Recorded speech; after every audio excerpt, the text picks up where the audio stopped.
I know you've been talking about this, but I want to ask you about another fight. Triple G, Daniel Jacobs, taking place in March. How does Carl Froch see that fight? Yeah, the Triple G Jacobs fight, it's a good fight. Jacobs is it's a good, solid all-round. He can box a bit, he can fight a bit. He's very fit, he's unbeaten.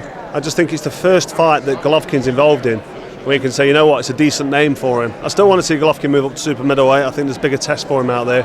But this is a fight that I expect Golovkin to be under a bit of pressure, take a few shots, and there'll be a few questions asked in this fight that we've not seen before, so I'm looking forward to it. With your eye, what do you think about Triple G? A lot of people think he's the real deal, some people think there's still questions.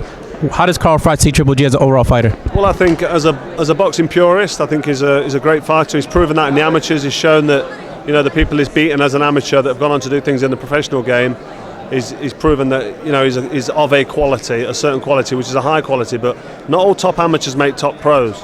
So now for him to get that respect from not just fighters like me, but other fighters like me and people, critics within the boxing fraternity, and there's lots of critics out there. That's what we're here to do. We're here to criticise, whether it be constructive or negative.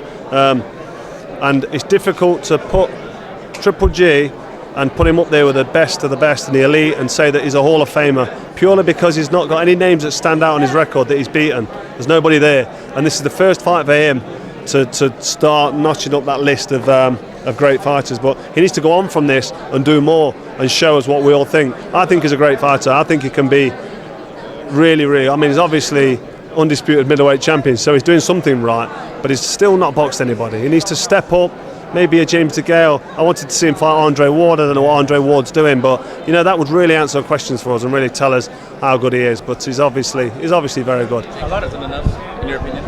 I don't want to say Jacobs hasn't got enough, because Gennady Golovkin is guilty of getting hit. You know, he takes a lot of shots. He's getting older now, let's not forget. Is he 34 years old yet? 35. 35. So, you know, I know what it was like to be 35, and I was at the end of my career, and I retired just before I was 37 because I was feeling the recovery and feeling the pace. It was hard. So Golovkin, maybe his best years may be behind him, you know, and Kell Brook hit him with a lot of shots. You know, he didn't. He gets hit, he gets caught, and there's only so many shots you can take off these top fighters. So I don't know, his best years are behind him in my opinion, but there's still a lot more for him to come and do. How you doing? For him to do, but I don't know if he's going to have the time to fight all the top fights. But the Jacobs fight's a great test for him. One I expect him to come through, but don't be surprised if he struggles.